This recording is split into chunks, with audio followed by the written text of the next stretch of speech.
આ તરફ નારાજ લોકોને જયરાજસિંહ જાડેજાએ ખુલ્લો પડકાર ફેંક્યો અને સ્પષ્ટ કહ્યું કે હું સોશિયલ મીડિયાનો જવાબ નથી આપતો।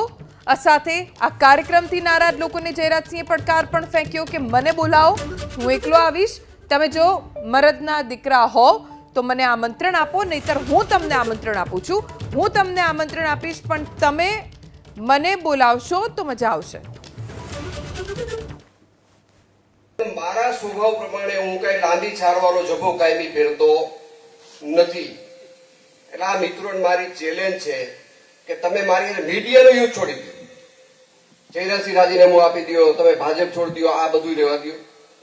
તમે કોઈ પણ આ ફંક્શન જેને સારું નથી લાગ્યું તે તમે કોઈ પણ એક જગ્યાએ ભેગા થાવ, તમારો કોઈ પણ એક જવાબદાર માણસ મને મળે, મને આમંત્રણ આપે, સમય તમારો, સ્થળ તમારું, તારીખ તમારી, ગાડી મારી, તમે કયો ને હું આવીશ।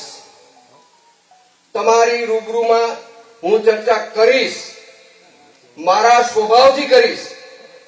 અને તમે જો મરદના દીકરા હો તો મને આમંત્રણ આપો, નહીતર હું તમને આપું છું। હું તમને આમંત્રણ આપું છું, પણ તમે મને બોલાવો તો મને મજા આવશે।